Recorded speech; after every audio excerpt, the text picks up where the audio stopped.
Fantasy Footballers Podcast with your hosts, Andy Holloway, Jason Moore, and Mike Wright. Hello. Hey. Hey. Hey, baby beard. It's me, the baby beard. Well, that's not what they're calling you on Twitter. Oh, yeah. What do they call me on Twitter, Mike? They're calling you the Fantasy Reaper, my friend. The Fantasy Reaper. You get high in Andy's rankings, you go down. Really? Shouldn't that be the Fantasy Hitman? I mean, that's what I said. The Hitman. I take people out. Not my people. I protect my people. Welcome to the show. This is the Fantasy Footballers Podcast. What Mike, the Fantasy Hitman Wright, is referring to is the fact that Shady McCoy went down yesterday. We were on Chris Harris's podcast yesterday, and I was talking about how I'm rising on LaShawn McCoy. We all know what happened with Arian Foster, who used to be my number one running back this offseason, and now Shady McCoy goes down with what's looking to be less severe than initially thought, but man, that was a scary day. Hamstring, correct? Yeah. It's a pulled hamstring. Hey, let me say this. I may be the Fantasy Reaper, and my guys might go down, but from what I can tell, none of the muscle's actually coming off the bone in these situations. Yeah. Because initially it's reported that Arians did, and it didn't. And now Shady, Rex Ryan came out and said, hey, it did not separate from the bone. So I'm merciful. And shout out to our supporter, Muggs. Yeah? Muggs was the one who coined that term. And he said that? yeah. I thought you both said it. That's funny. just wait for the image to follow. Oh, man. Welcome to the show. Excited because we have 4 episodes this week. We're bringing news and notes every day, and I'm glad because there's so much news going on in the fantasy world. We have wide receiver rankings 21 through 40 on today's show. If you missed yesterday's show, we went 1 through 20. We also had Steve Ranazizi from the league. Kevin. Yeah, he was on the show. Yeah, Kevin from the league. So that was fun. That was a good time. And today we have, we're going to do some mailbag because we couldn't fit it into yesterday's show. We got some news and notes. I'll make some predictions about some players, and then they'll get injured this afternoon. So what we want to do now is just take a minute to read a review from the listeners. We appreciate all the reviews that have been coming in on iTunes. So every once in a while we want to read one of those and say thanks. Reviewosaurus Rex. This one comes in from K. Benjamin. Wow. We'll talk about that in a minute.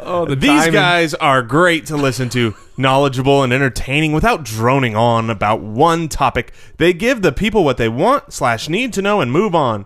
For where they're at in the podcast rankings, I'd say the footballers are this season's steal of the draft. I couldn't help but, and thank you very much, K. Benjamin. Yeah. Your review is selected because of your name. Because some news broke this morning, moments ago, that Kelvin Benjamin is a little banged up. Carted off the field with an apparent knee injury. Yeah, the initial reports were a lot of fear. What's coming through the wire now is that hopefully it's just a knee sprain. Yeah, that's what we're hearing. But you know what? If he hasn't had an MRI yet and he's going to get an MRI, you just don't know.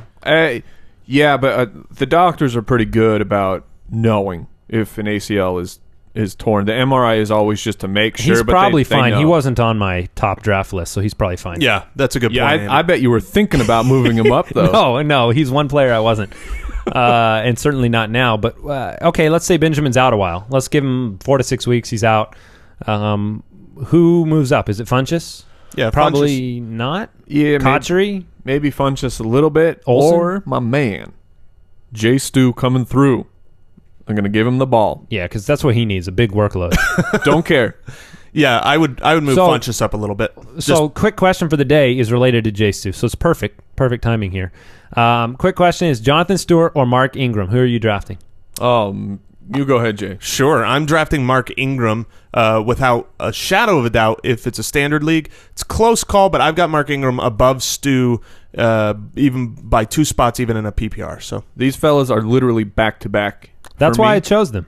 Oh, well. I looked at your rankings, and I picked 2 guys back-to-back, and I said, who would you actually take right now? Jonathan Stewart. Okay. See, for me, this was and before the news. They're both going Stewart. so high that I mean, I'd probably take Ingram because I just have never seen Jonathan Stewart stay healthy. Yeah, we have. When? Once. It was a couple years ago. A couple years ago. No. But here's the thing. A couple years ago, we saw him 2 healthy seasons and was awesome.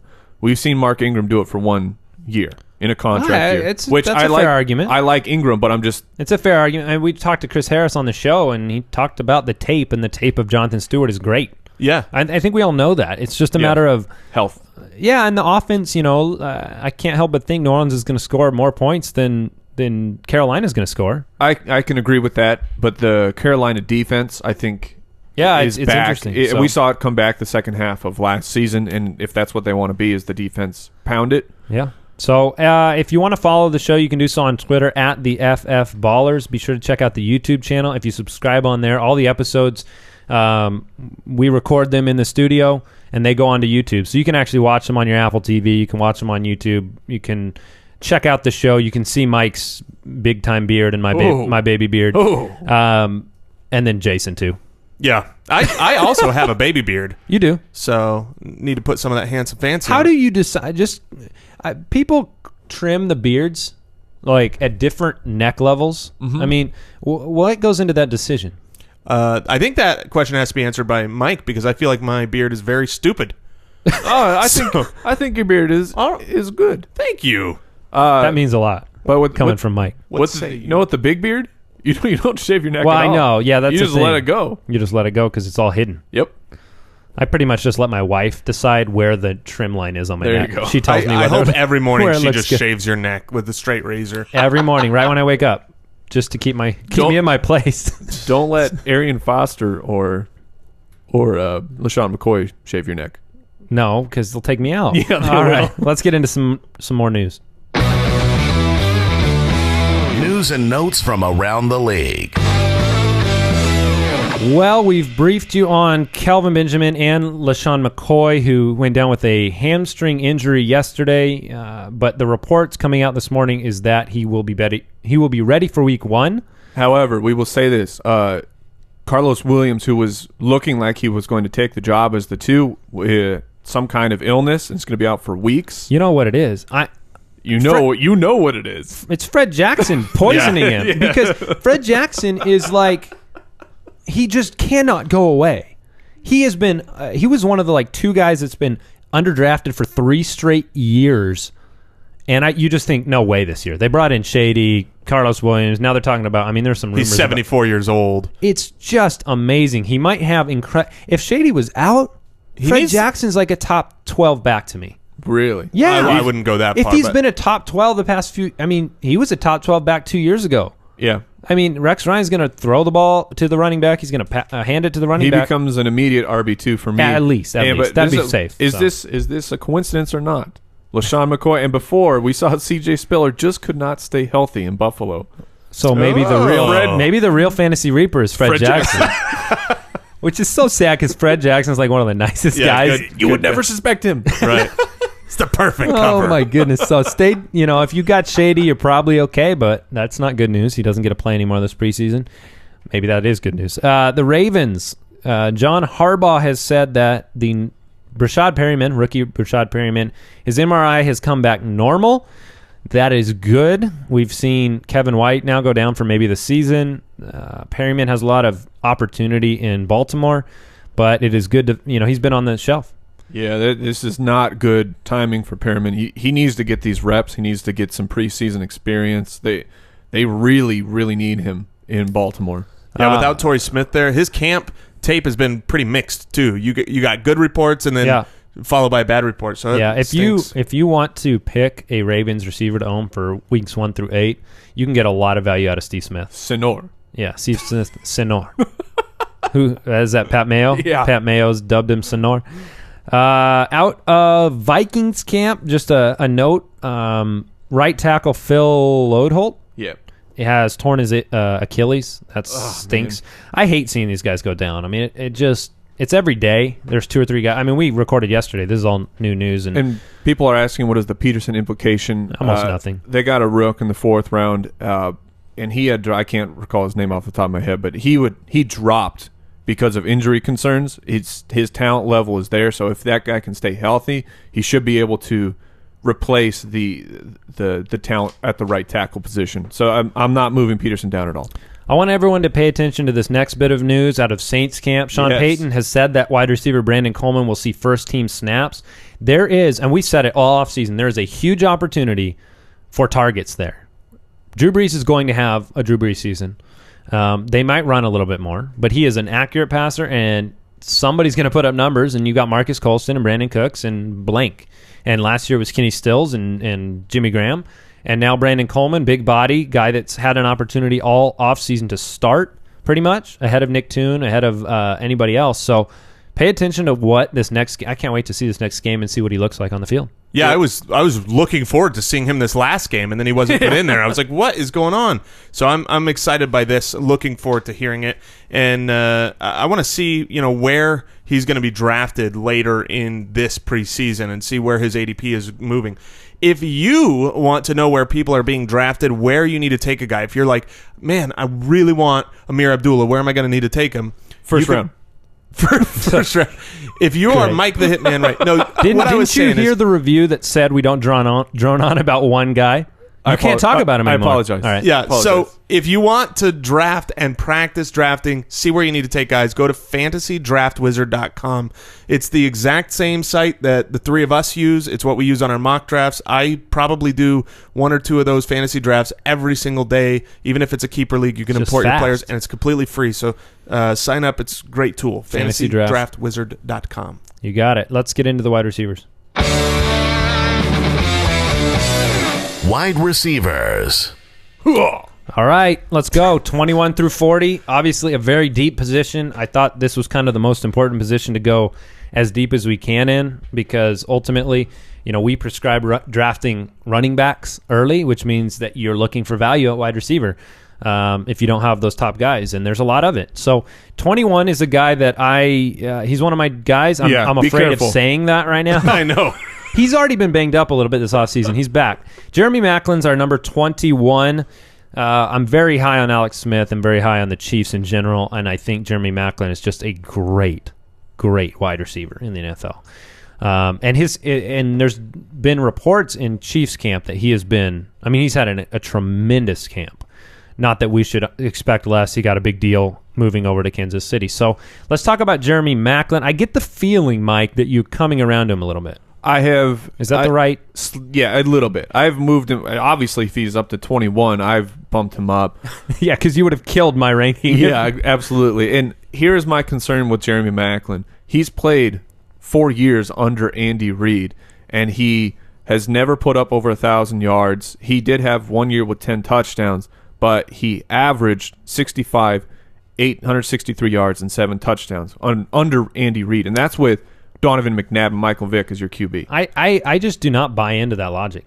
And I know Jason probably does, so I'll explain why not. Because the numbers that you're quoting end in 2012, and he was a different player then. He wasn't the number one option on your team. He became a number one. He's healthy, and it's 3 years removed. He's got signed as a number one receiver. I just think the talent is superior to the history there. It's one of those things where, we just talked about Matt Ryan with, was it Harris? Yep. No. You're teasing a future show. What do you mean? With JJ. Oh, you're right. So, but we've been talking about Matt Ryan. His history says he's a 7, 8, 9 quarterback. We're projecting 3. I could just recite his numbers in the past 4 years, and so for me, it's not that way with Maclin. He was a number one last year. He got signed as a number one. He is a dominant route runner, a dominant deep threat, and so for me, that's the argument is, okay, Andy Reid coached him in 2012. Well, it's 3 years ago. Yeah, he's a talented guy, and what you just need to be careful of going into drafts is that you don't care about his name too much, because he's got a great name. Jeremy Maclin has been a good name, a good guy to draft, and he's not worth what his name was last year, and that's my main concern. He is a talented guy, but he's going to a team and a position that doesn't benefit wide receivers, and so you just need to be careful of not thinking that he is what he was last year. He's nowhere near that. He's got a 5-syllable name. I'll tell you, all he has to do is catch 1 touchdown, and the wide receiver touchdowns from the Chiefs jumps up 100%. That is true. 100%. Hey, one touchdown. I'm not worried about it. Week 1. You want to make that bet? No. Okay. Oh, what? You don't want to make a week 1 touchdown bet with Andy? No, it can happen. All right. I don't see it not happening. 22 is a surprising name for me from a consensus ranking. Yeah, I mean, me too. Torrey Smith? Torrey Smith. Who? That must be you, Mike. I'm going back to check my rankings right now. There's no way I have him that high. So going to San Francisco, obviously they need a top option there. Bolden is solid and tried and true, but he's not a deep threat anymore. Okay, you might want to check the rankings. I'm looking. Because I am by far the lowest on him. Well, I have him 23. You must have adjusted then. Jason has him 18. So, Jason, defend yourself. Let me look at the numbers here because Jason? That's Andy. No? Oh, then I got it backwards. Oh, no, you're right. I have him. I have to defend my... Okay, yeah, I don't like him there. That'll be adjusted. Thank you. That'll be adjusted, yeah. So it's my fault. It's my fault. You know, it's probably Kaepernick love. It was a Kaepernick connection thing where a Kaepernick's projected at a certain price. What? I got to know every single guy? No, that's just hilarious. You're like, Mike, how do you have Torrey Smith? Dude, I'm surprised. No, I don't like him more than Keenan Allen, who I have behind him right now. Okay, so here's the thing about Torrey Smith. Tremendous player, tremendous talent, but has been so boom bust in the past. And he had Joe Flacco last year, who is a much better deep ball thrower, in my opinion, than Colin Kaepernick. They both have strong arms. Yes, but Joe Flacco has better accuracy. Anyone with a strong arm can line up and just heave it, but that doesn't mean it's going to get to the receiver. But there is just so many holes on that offense with players leaving. Crabtree's gone. Crabtree is actually a decent receiver, people. But Torrey Smith now needs to help carry this offense. Anquan Bolden's another year older, and the defense is taking some losses with retirement. And I just think they're going to have to score points, and Torrey Smith is going to have to help. And he will. And I think if you look at where Torrey Smith has finished the past 2 years, it's been 22 and 22, like back-to-back years. So he's going to have his – I mean, he's like a D-Jax type of boom-bust guy, only he's a little bit more consistent. Slightly more consistent. And he should be more consistent in San Francisco as the number one option there. A lot of targets are gone. Crabtree, Stevie Johnson, Brandon Lloyd. So we'll see. We'll see what he has. Larry Fitzgerald at 23, which puts him consensus-wise as a wide receiver 2. Yes. And his value there is incredible because he is right now the 37th wide receiver off the board in average drafts. So if you're talking about a guy that we truly believe, and we're local here, we end up seeing a lot of film on Fitz. I think we're going to get down to the practice next week and watch him go. But if you think that he's going to finish where we think he's going to finish, if you look at how he played with Carson Palmer last year, he was an absolute great wide receiver with Palmer. Palmer goes out, and we have the worst quarterbacks of history behind him throwing the ball, and he still didn't he only drop like one pass last year? His catch percentage is incredible. People are writing Fitzgerald off, and they shouldn't. There's no reason to. His draft position is just a thing of gold. To give his 16-game pace last year with Palmer. We know Palmer only played 6 games, 5 full, but last year's pace with Carson Palmer, Larry Fitzgerald was on pace for 109 targets, 85 catches, almost 1,300 yards, and 5 touchdowns. To me, those early numbers are easily attainable for Larry Fitzgerald, and I think the touchdowns can even go up. Well, and we have to remind people that Michael Floyd has been hurt this preseason as well, and so he's going to be coming back in the early part of the year. Just like most guys, I mean, his production is going to be tied to his quarterback. If his quarterback can't play or is injured, I mean, last year we saw a lost year for him, and he's had a couple lost years with quarterback play. So I don't think he's too old. He just re-signed in Arizona. People forget about him because he used to be with Andre Johnson at the top of draft boards. So and he doesn't have that elite field stretching ability anymore, but he doesn't need it. He's still a touchdown guy. So we just talked about him. Looking at 24, 25, 26 on our rankings was Kelvin Benjamin, Allen Robinson, and Charles Johnson. So Benjamin, if he's healthy, we all kind of thought he'd take a step back a little bit this year, but still a guy that's going to score touchdowns because of his size. Yes. Any thoughts on Benjamin? So I didn't know you were passing it off. So Benjamin had 145 targets last year. That puts him top 5 and in targets. All the top 5 target monsters in the league had over 1,500 yards, except for Kelvin Benjamin, who barely had 1,000. And that's because his catch percentage is so low. He drops a bunch of passes. He's He is not an elite wide receiver. Well, he's mixed with a quarterback who's not very accurate either. Yes, that is So he true might have in been Cam targeted Newton. a lot, and his catch percentage is low, and then you have a number of targets that don't even reach the mark. Well, he had 11 drops. Yeah, So that's rough, You know, man. those are catchable passes that he drops. He was one of those regression candidates for me already, and now with the bum knee, we definitely have to move him down from being.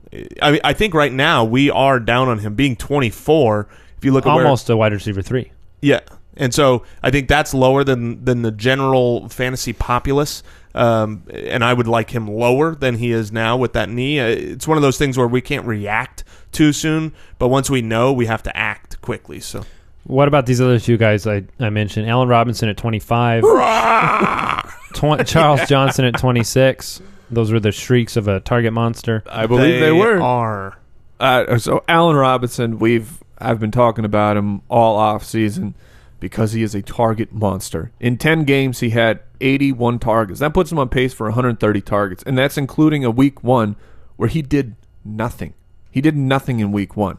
So 9 games, really, he had 81 targets.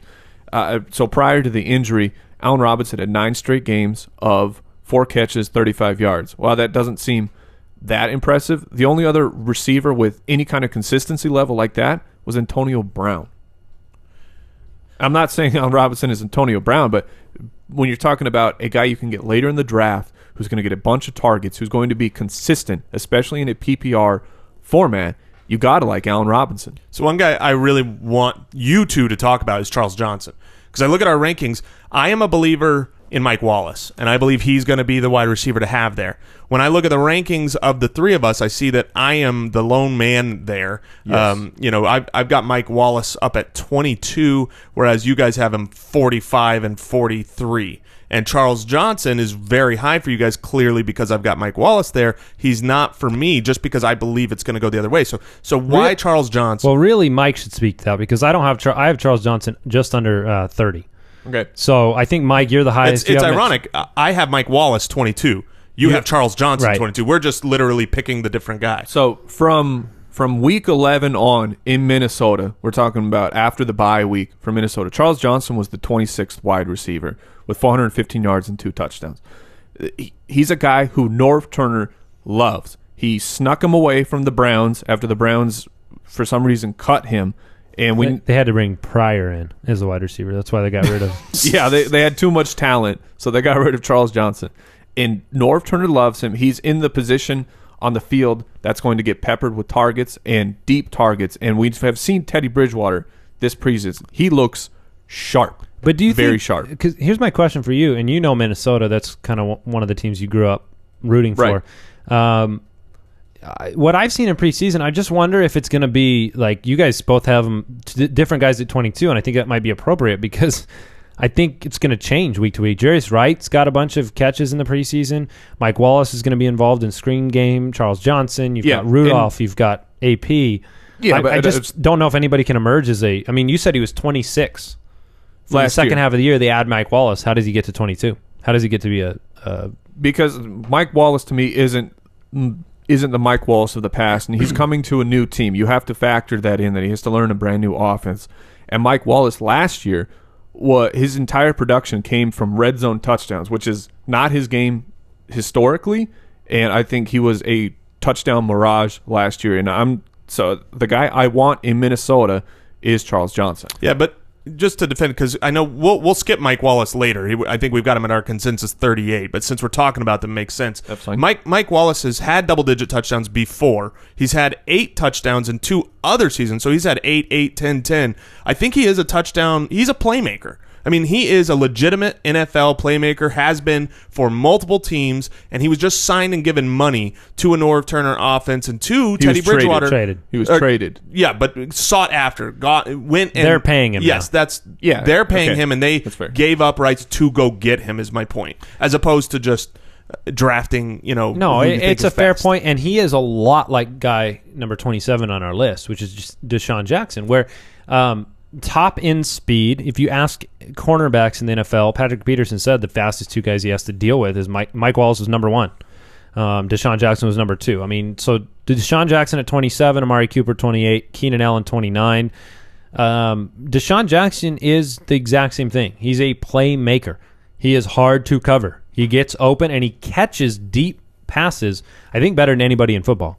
And so, do I like Deshaun Jackson on my fantasy team? From a philosophical perspective, no. Yes, I guess, is the answer if it's in the right value, but I don't like relying on him. I like starting him as my flex in good matchups or as my wide receiver 2 on bye weeks. I think the concern with Deshaun Jackson, because he had a really good year last year in Washington, and I think he's being drafted as a 2 right now. And to me, he's not going to be a reliable wide receiver 2 for you. Like Andy said, he's going to have humongous weeks, but if he doesn't get that 50-yard touchdown, you're going to get 3 or 4 points from Deshaun Jackson. So this would be a good time to remind people about not just paying attention to the end of the year fantasy totals in terms of numbers, yes, because sometimes a guy can finish, like Djax has finished as a wide receiver 2, I believe, 2 or 3 straight years. Somewhere in that 17, 18 position or well, he was even higher. A 2 he was for a last 1 year in Washington, and he was a 1 in the Power Smoothie offense. You know what I would love to see? I would love to see, going back a couple of years, like what percentage of championship winning teams in different places have Deshaun Jackson on their team? Because he's a wide receiver too, right? You'd think a lot. And I'm guessing it wouldn't be as many as you think, because he's not that type of player that you can count on that will get you consistency through a playoffs where week after week after week you're winning each game to the championship. Well, yeah, and to speak to that, if you think about total numbers, some guys can get 10 a week. One guy could get 20 and 0 and 20 and 0, and you end up with the same totals at the end of the year. But that's the difference on those type of players. Is I think it's fine to have those boom guys. They win you weeks. It just needs to be mixed in, your risk mitigation. Some guys like having all those guys, and they just hope a few of them hit every week. But Djax is in that category for me. He will make plays. I guarantee he will catch multiple passes of over 50, 60 yards this year. Right. Especially with RG3 back and being able to throw the deep ball. All right, Amari Cooper at 28. He's worth talking about. They definitely utilized... No. What? He's not worth talking about. Yeah. No, I think he is. Amari Cooper got used a lot in preseason game 1. He got an end around. He got targeted early and often. It'll be a different offense with Latavius Murray there from week 1, with Crabtree on the outside, with Cooper. I mean, and Carr can sling it. He's Jay Cutler light. He was invited back behind the bleachers with no, seriously, he was. And breaking news with Cutler. Derek Carr is the little brother who gets to ride in the back seat while Jay Cutler is telling him, "Shut up in the back, Derek." Yeah, Why has he always got to be a little brother? He just can't ever get the glory. He comes into the NFL as the little brother. But I like Amari Cooper. I do too. I think Amari Cooper's floor is probably around 75 catches. I see him above that. And so if you've got that kind of a rookie with high potential and that level of a floor, definitely worth having on a roster. And then Keenan Allen is a good bounce back candidate. He didn't underperform his rookie year in terms of catches and yards last year. He just didn't score a lot, and his average yards per catch was down. And so I want to hear you two guys talk about Keenan Allen, because you are very split on Keenan. Andy has him 21, Jason has him 40 right now, unless you've adjusted. Well, I like Phillip Rivers and his production, and I think it's underrated, and I think that offense is underrated, and he just got signed to a new 4-year deal. We like Stevie Johnson coming in there, but I think Keenan Allen is just a really talented. He's only 23, I think. Yeah, he's a young man. Very young, very talented, and Phillip Rivers is a good quarterback. So I think there wasn't something last year that told me, oh no, he's not going to get targeted anymore. Yes, I agree. So 121 targets last year tells me, okay, we've got a little bit of an adjustment to be made in the touchdown area. If he gets in the end zone a little bit, he's going to outperform his draft value. Yep. Yeah, that's exactly right. I just don't have him with that many touchdowns, and I could adjust that because Antonio Gates has gone down and Eddie Royal's left. I could see his touchdown. I think I've got him. I think 6 is reasonable, but 6 just isn't going to push him, I think, to a level where he's a top end wide receiver. But he's definitely worth drafting. I don't hate Keenan Allen by any means, and he's probably a little too low on my board. So before we move to 31 through 40 or 30 through 40. We just want to take a minute to thank our sponsor, Handsome Fancy. Go to handsomefancy.com for all your organic beard conditioning needs. Fellas, you got a baby beard in here like Andy, Jason. You got a big beard here like myself. It doesn't matter. You can get healthier hair on your face.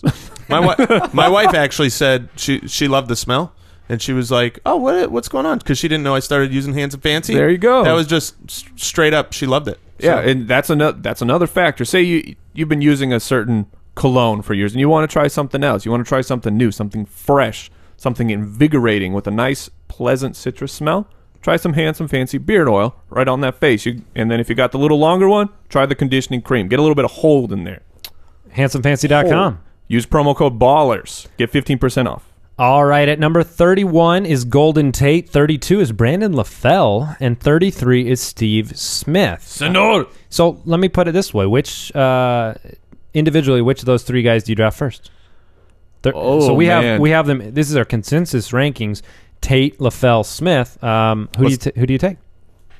It's definitely not Smith because I think you can get him later. As far as, this is just where we think guys are going to finish. I don't necessarily draft them. I'm more asking. Who do you take between these three in a draft? Well, wait. Hold on. Okay, Hold on. That's what I'm saying, though, is that in a draft, if these three guys are on the board at the same time, I'm not going to take Steve Smith. This guy. Who do you want out of these three guys? I know what the question was. I'm just saying draft value matters. Okay, you've got all three of these guys on your bench. You have to start one. There. Okay. God. Then I'm going to start Steve Smith if who it's are they early in the playing? year. Who am I playing? Yeah, well, let's talk the Who's on matchups, waivers? Andy. Tell me who's on waivers. Right now, if I had to choose between these three guys, I would choose Steve Smith. Me too. I absolutely would. But if I was at a draft, I wouldn't draft him in that order. Golden Tate is going to do what he did last year. He's going to surprise everybody every single week because he's a much better receiver than we give him credit for. He already did it in preseason game 1, and he will do it all throughout the year. I mean, I've got to come around on Golden Tate eventually. Yes, you do. Right? He is good. Unless you'd want him to stay healthy, in which case I need to leave him alone. That is also very true. So for those who are, maybe you're a Calvin Johnson doubter, Golden Tate is a guy you want on your team. In the 3 games where Calvin was not playing, Golden Tate basically doubled his fantasy points, and doubled his targets, and added 50 plus yards. He was a monster. Yes. Number 1 in the league in yards after the catch. Just better than we give him credit for, better than we think. And he's perfect for a guy like Snapback Stafford because he has great hands. His catch percentage is really, really high. Yeah. Brandon LaFell and Steve Smith. So to answer your question of guys, do you take Tate? I take Brandon LaFell. Really? Yeah. Why don't I care about Brandon LaFell? Because he seems so unsexy in his name, but his production was there. He got 8.5 targets a game, and that's with zeros in the first game. Yeah, the reason I don't feel good about the reason I would go Smith over LaFell is just because I know Smith's volume and workload. I know he's going to be the number 1 wide receiver to start for the Carolina Panthers. This is 2012, people. But when it comes to Brandon LaFell, with the Patriots, you just don't know. I presume that he is going to be, the most used receiver there. But Aaron Dobson could just come in and all of a sudden be the man and be the most targeted guy and surprise us because it's Bill Belichick. That's just not going to happen. You know what I mean? That's not going to happen with the Ravens. Yeah, that's possible. And LaFell, I don't think he's a wide receiver 1 talent. I think it's a product of the, Yeah, but I don't need wide receiver 1 talent. I need opportunity. And Brandon LaFell is a tremendous pass blocking wide receiver. All right, and so he will be on the field. No fantasy points for that. No, I get it. You want opportunity. All right, Eric Decker, Jarvis Landry, and Ruben Randall at 34, 35, 36. Because we're in standard. Just a reminder. If you listen to last week. But people might be wondering, why is Landry so low? Right, and that's because we're in standard, but he's still a 3 in standard, and all reports out of camp. I mean, one bit of news we didn't mention was Devontae Parker's off of the PUP list. Yes. Which is big news. Yes, it is. And there was news coming out that they really like Greg Jennings. Who from all indications is not 48 years old. He's actually 31. Oh, I thought he was 32. Actually 52. Did he turn 32? I think he had Did a you go to birthday. his birthday party? Did you know that every time Greg Jennings. Greg Jennings. every time Greg Jennings has a birthday, it's actually 2 years. It's like He's like, kinda 31. Like dog years. He's 31 Greg by the Jennings way. years. He's only 31. Really? Yeah. No, Well, so that he's 62. Oh, thank you. How old is Donald Driver? He's 40. 40. Yeah, he's 40. All right, he's not playing though. Jarvis Landry is going to be peppered with targets, and he's going to struggle to get into the end zone consistently. Maybe. Mike Wallace is gone, part of why I like Jordan Cameron. To jump to tight ends. I like Jordan Cameron because the Mike Wallace red zone touchdowns are gone. Someone has to catch those now. So I like Cameron, but it could easily be Jarvis Landry. If let's say they're 6 yards out, that's Jarvis Landry's sweet spot, man. 6 yards, perfect. I agree, and he's been the go-to guy in camp, and he's got great hands, and he will see a lot of targets. You know, he was a guy last year who I loved. I think from week 4 on or something like that, it was 5+ catches a game. And so you kind of have a baseline with him. You're starting him, and you're not going to get – I mean, I don't think he had any games last year where he went out and blew the top off of the fantasy stat list. You know, you're not going to win a week because Jarvis Landry pulled an ODB, 14 catches for 3 touchdowns and, that type of a number. That's the difference for me between Allen Robinson and Jarvis Landry. I think Landry, unless his usage changes, his ceiling is very capped, but his floor is also very high. Yeah. So Landry is going in the 6th right now, whereas those other two guys, Brown is going in the 8th, and Ruben Randall, who I would say everybody from this average draft position of his would say that. Who's Brown? John Brown. John Brown? He jumped ahead a little bit. Oh yeah, we didn't talk about John Brown. We didn't introduce him yet. Number 37. But Ruben John Randall, I just want people to know, Ruben Randall right now is being drafted in the 14th round. He's free. And Victor Cruz What is wrong with people? is in the 6th round. What? Yeah. I still think Cruz is better than Randall this year for sure. We got one. Water bet. That's a dose because I'm in on that. That's fine. That's fine. You're on the I'm Randall? Ruben Randall, man. All right. Ruben 2 against 1. Randall. Ruben Randall. We need to start making water bets that are like in the first 2 weeks blank so that we can pay these things out. The season is coming. Yeah, we will. The weekly bets will happen. We will. And our Water Wheel app is coming too. Oh, it's going to be glorious. So stay tuned for that. So Decker and Randall, these are guys that are not, they're not in the wide receiver 1, maybe even wide receiver 2 position for Randall, but they are talented and they have opportunity, and they both have target numbers that are, Randall was 127, Decker was 115. Anything you guys want to say about them before we hit 37, 38, 39? Eric Decker is extremely underrated. Eric Decker is a very good receiver, and now he gets to go back to his natural position of being a 2. Brandon Marshall is going to take the coverage. I don't think it swings to Eric Decker. If it goes to Eric Decker, then Marshall is going to feast. But I think it goes to Marshall, and Eric Decker has an even easier time. And he was still a very strong receiver with a bum hamstring all year and a bad offense. The difference between Eric Decker as a 1 and a 2 is that as a 2, he breaks loose, and he gets those super long bombs, and that's coming back. That's what you saw a lot with Tim Tebow back in the day. All right, number 37 on our list is John Brown out of Arizona. And as Arizona residents and fans of the Cardinals, unbiasedly, please pay attention to John Brown. I don't know what his ADP is right now. 802. He's going in the 8th round. Okay, so he's going to rise. Yeah, he jumped because of the Floyd injury. But you need to take a chance on John Brown. He might be the most talented wide receiver in Arizona. Yes. And he has gained weight. Which was the one knock on him last year, was he was a little bit too small to get off of press coverage so easily. 10 pounds of upper body strength. He is a dynamic playmaker, and he will be targeted a lot. He might be on the field as the wide receiver 2 for the entire season. He's lightning fast. He's very T.Y. Hilton. He is very T.Y. Hilton-like. And Carson Palmer doesn't get enough credit, but if this offense really opens up, you've got a guy you get in the 8th round that could be an absolute have-to-start week in, week out. I mean, that's what more can you want? You have to pay attention to John Brown. Let's be serious. If the Cardinals are trotting out Chris Johnson, they're opening it up the pass game. You see, Arians said that the door is open for Chris Johnson to be the lead back. Well, he also said it's open for him to not make the roster. I know. The options are endless for Chris Johnson. It's one of those spinny revolving doors. All right, 38, 39, 40, Mike Wallace, Marcus Colston, and Brashad Perryman. We talked a lot about Wallace already, so Colston and Perryman. I guess we talked about Perryman too. So Colston, let's spend the rest of the show on Marquise Colston. I love Colston. I'm souring on him a bit. You know me, Andy. I have always been a Marcus Colston guy. He's always been another one of those undervalued guys. He seems a little older. He seems a little injury prone. There's always some reason why you don't grab him. There's someone else that's prettier there to draft. No, that's true. Yeah, but at the same time, I think that now like is Bolden. the age that's starting to catch up with him. When you click the draft button on Colston or Bolden, you never feel like, woohoo. But you generally are happy you have them on your team. Yeah. By week 3, you're happy. But so Colston last year was a very down year for him. It was the first time he'd been under 70 catches since 2008. He's a generally slow starter too in fantasy. And like we said, New Orleans, lots of targets are gone. Kenny Stills is gone. Jimmy Graham is gone. And so someone has to catch those passes, which is why we were talking about Cooks last week, where he's gone up. Just sheer volume will be there.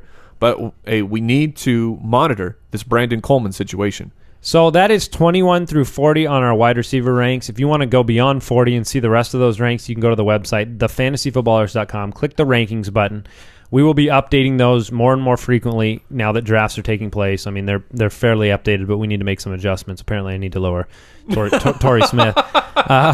But let's go ahead and hold of yourself. Let's go ahead and answer some questions from our listeners. Mailbag. All right. If you have a question, you can go to the website, click the Submit a Question button. You can also call us, leave us a voicemail question, 302-464-TFFB. It is easy to do. Easy as peasy. All right. This question comes in from Brad in Austin, Texas. Is Gronk more valuable in smaller leagues? In an 8-team league, I feel like the ability to start a stud at an extra position is more important because of the high concentration of talent. Is he right or is he wrong? I think he's right. That's always been my strategy, is that everyone's got studs all across the board, but if you've got the best at your position, then you've got an edge over everyone's good roster. So I love Gronk. Completely agree on Gronk, and I will say with this, I still don't elevate Rodgers and Luck for top first-round pick, but Gronk is for me. You an don't? 18. No. Okay. I consider it in 8-team leagues, that's for sure. All right, let's go voicemail question here. Hey guys, thanks for taking the chance to listen to my question. Big fan of the show. I'm in a 14-team PPR league, and I'm thinking about giving up Latavius Murray and Danny Woodhead for Russell Wilson. My quarterback right now is Teddy Bridgewater, and it is it's a half-point PPR, I should say, and it's 6 points for passing touchdowns. So I feel like I'm getting a great deal here. I just need the confirmation. Thanks. Thank you. Guys. Appreciate it. If you are watching on YouTube, you've seen 3 people that are... you got to hit that warning button. Yeah. Abort. Thank you for calling in, and I hope waiting for the response. Do not do that. Do not do that trade. There are 20 reasons to not do that trade. I'll just give you like 2 or 3. And their names are all quarterbacks. Yeah. There's 20 quarterback reasons. First of all, Russell Wilson in a 6-point touchdown league isn't all that great. He gets the advantage because some of his touchdowns in 4-point leagues he's more advantageous. Yeah, exactly. So he's not even all that valuable. Plus, we don't value the quarterback that high anyways. I would trade Russell Wilson for Latavius Murray straight up, and my favorite sleeper is Danny Woodhead. So yeah, you can't give up 2 potential running back candidates in a 14-team league where you need them. You know what he needs to do? Do not miss tomorrow's show where we are going to talk about quarterbacks. It's true, and he has Bridgewater, so we'll talk about Bridgewater. We like him a lot. Zach in Des Moines said, would you trade Chris Ivory for D'Angelo Williams? He says he has Bell, Forsett, Yeldon, Ellington, and Blunt as his backs. No. Way. Not a chance. I thought you wanted a high five. Don't trade a guy that is a starter on an NFL offense for a guy who is... We don't even know. I don't even know if he's going to be the starter for the first 2 games that Le'Veon Bell misses. Like, I'm not convinced of that yet. Dree Archer's looked fine. They'll split. They'll committee that thing. All right, D Train and NC. That is North California. No, North Carolina. Dear Pete, Paul, Roger. Surprised so many people are so high on Mike Evans. He did most of his damage last year in only 3 games versus subpar defenses. He also will have a rookie quarterback passing him the ball. I think Evans is overrated and has huge bust potential. D-Train. I agree. I go back to yesterday's show. Yeah, exactly. I still like Mike Evans. I think he's going to get his because he's one of two main targets, and he's 6'5", and he's a good wide receiver. But he was a touchdown-dependent guy, so yeah, there's clear reason that he could regress, and people are drafting him as if he's going to absolutely just improve. I think that is a bad assumption to make on rookie. Yeah, I think he improves. But I can understand. No, I can understand the bust risk on Mike Evans, but I think his talent is just tremendous. Yeah, he did the damage in 3 games, but he's now a second year. We see receivers often elevate their game in their second year. All right, let's go ahead and answer another voicemail. Hello! What's up, guys? This is Bo from Texas. I have some questions about mid-round tight ends. I know y'all are high on Kelsey, and there seems to be a steep drop after Kelsey and Olsen go. I also know y'all are high on Eifert, and I really like waiting late on tight ends. But are there any mid-round guys, anywhere from Ertz and Witten all the way to Delaney Walker, and all the guys whose ADPs are between there? Are any of those mid-round guys worth drafting, and if so, who and why? Would really appreciate your help on this issue. Thanks a lot. So, anybody? I wanted to say, hello, Bo. Yeah, very nice. Roy, hello. So we are high on Eifert because you can get him late. We're very high on Witten. We've talked about Witten, and you can get Witten late. And so there are guys that I think Greg Olsen has a better year than Witten. I think Martellus Bennett has a better year than Witten. But that's it. That's literally the only 2 guys other than the other guys he named that I think have a better year. And so you're going to have to either give up a 5th or a 6th round pick where you could be getting one of those wide receivers we just talked about today that are going to help improve your team, or and so now you don't get those guys, or you just take those guys and then get Jason Witten or Tyler Eifert or those guys later. I don't think the mid-round tight ends are a value ever. Yeah, we don't see a huge difference once the Kelsey floor hits for me, and I guess I'll put Olsen up there too. Yeah, I would put Olsen up there. Those guys are very, very similar. So you want to take one as late as possible. I just happen to think that Witten and Eifert are the cream of that crop, and those are the guys that I'll target. And we will talk tight ends on Friday's episode. We'll be going through them extensively. Guys like Jordan Cameron we'll discuss because I think he's another potential value. He went up. Reed? Yeah, he went up. Jordan Reed. Yeah, we've had assuming he's still around. Michael Jordan? Yeah. It's just going to be a Jordan show. Wow. Yeah. Jordan's back. Jordan is back. Is he wearing 45? Sport. Does he wear 45 or 55. 20? He wears 55 now? He's a little older. Oh, is that his age? Yeah. All right, sorry. Speaking of wizards, very nice. FantasyDraftWizard.com. Check it out for your mock drafts. On Thursday this week, we have J.J. Zacharyson, the late-round quarterback, on. Yeah. That's tomorrow, by the way. Thursday is tomorrow. And we'll talk top 20 quarterbacks. This is a show you want to pay attention to, especially if you're thinking about trading Russell Wilson and trading 2 great running backs away to get him. We'll talk all about streaming quarterback strategy, and JJ will go into some of that with us. If you don't know what we're talking about, even more reason to listen tomorrow. So make sure you check that out. You guys have any final thoughts? You got any final thoughts? Shady's going to be fine, everybody. Maybe. He's going to be just fine. We'll see who the Reaper gets tomorrow. Pay attention to Twitter. Goodbye. Thank you for listening to another edition of the Fantasy Footballers Podcast. Don't forget to visit us on the web at www.thefantasyfootballers.com and follow us on Twitter @TheFFBallers.